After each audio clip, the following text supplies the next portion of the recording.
বন্ধুরা, অপর্ণা ভিলেজ কুকিংয়ে আপনাদের সকলকে স্বাগত জানাই। বন্ধুরা, আজকে আমি এখানে একটা রুই মাছ নিয়েছি। আমার হাতে আছে দুটো দেশি ফুলকপি। আজকে আমি রান্না করব এই রুই মাছ দিয়ে ফুলকপির ঝোল। আপনারা অনেকেই বাড়িতে ফুলকপি দিয়ে মাছের ঝোল বানান, তো আমি কিভাবে বানাই সেটাই আপনারা দেখতে থাকুন। তো এখন আমরা চলে যাব রান্নার ধারে আর মাছ কেটে নেব। আমি ফুলকপিটা কেটে নেব।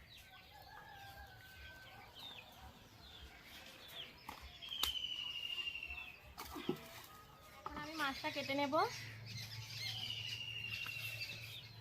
একটা চামচ দিয়ে মাছের আঁশগুলো ছাড়িয়ে নেব।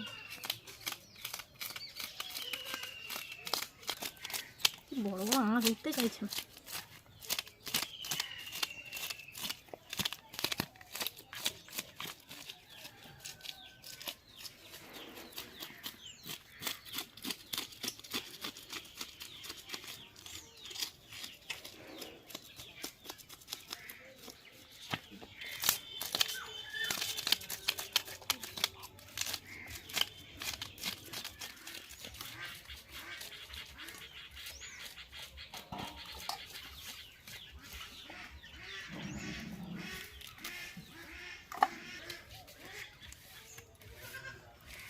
আমি ফুলকপিটা এমনি একটু বড় সাইজ করে কাটবো।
মাছ আমার কাটা হয়ে গেছে, এবার আমি মাছগুলো ভালো করে ধুয়ে নেব।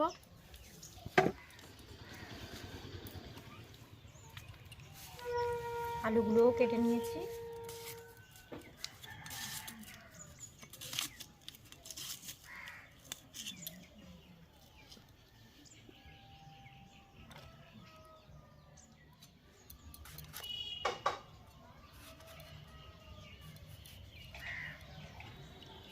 মশলার জন্য একটু আদাও ছাড়িয়ে নেব।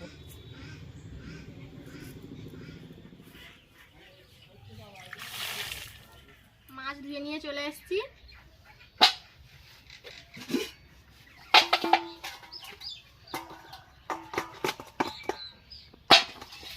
আমি এখন মাছে লবণ আর হলুদ মাখিয়ে নেব। লবণ, হলুদ গুঁড়ো,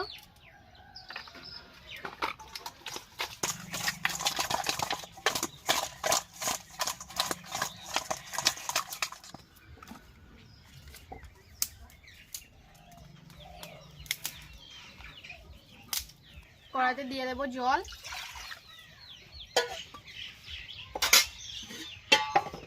দিয়ে দেবো একটু লবণ। এই ফুলকপিগুলো ভালো করে ভাপিয়ে নেব।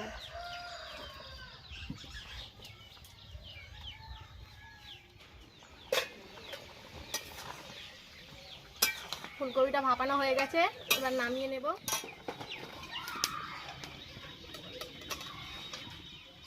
কড়া গরম হয়ে গেছে, কড়াতে দিয়ে দেবো তেল।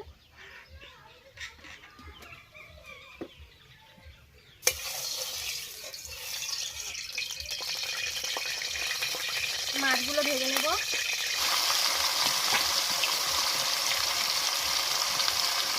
আমি এই মশলাগুলো বেটে নেব।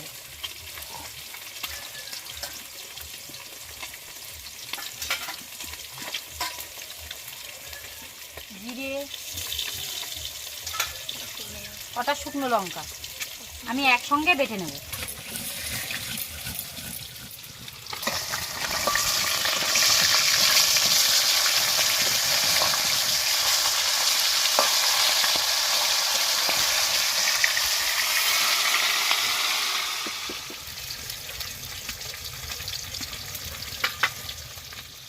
মাছগুলো ভাজা হয়ে গেছে, এবার তুলে নেব।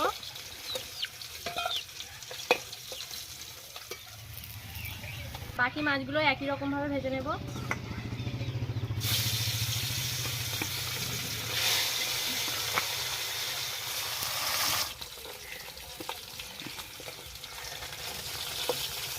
ফুলকপি আর আলুগুলো ভেজে নেব।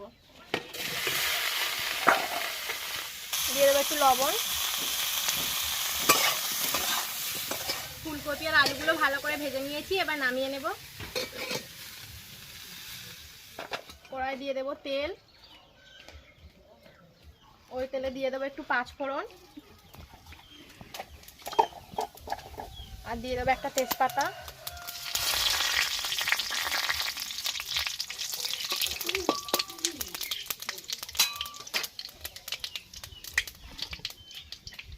এবার দিয়ে দেবো পেঁয়াজ কুচি,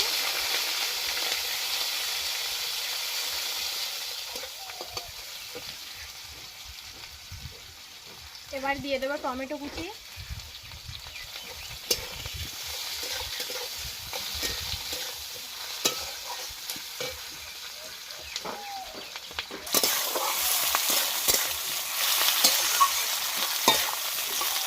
এবার দিয়ে দেবো একসঙ্গে বেটে রাখা জিরে, আদা আর শুকনো লঙ্কা। দিয়ে দেবো হলুদ গুঁড়ো,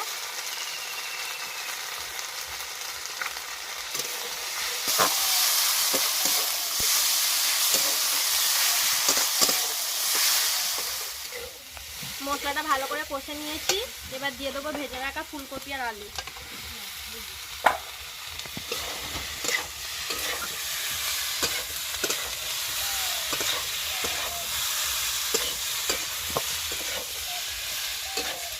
এবার আমি অল্প একটু সামান্য লবণ দিয়ে দেবো। এবার দিয়ে দেবো জল।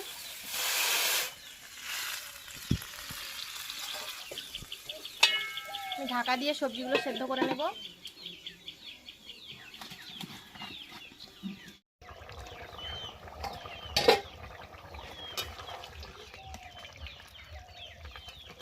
আলু আর ফুলকপিগুলো ভালো করে সেদ্ধ হয়ে গেছে, এবার আমি দিয়ে দেবো ভেজে রাখা মাছ।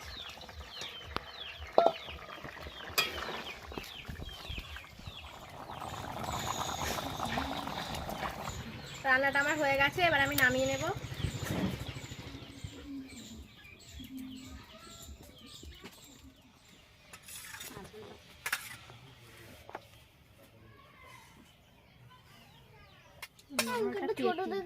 পেটি পেটি পেটি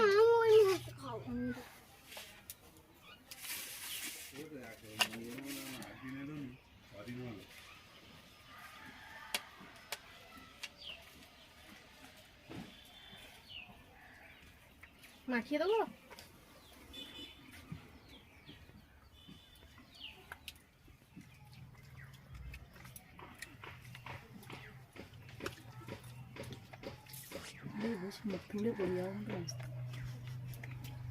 ফুলকপি দিয়ে রুই মাছের ঝোল সত্যি খুব সুন্দর হয়েছে। আপনারা সবাই বাড়িতে ট্রাই করে দেখবেন, এটা খুব ভালো হয়েছে। আর ভিডিওটি ভালো লাগলে প্লিজ সবাই চ্যানেলটাকে সাবস্ক্রাইব করবেন যারা সাবস্ক্রাইব করেননি, আর লাইক করে দেবেন।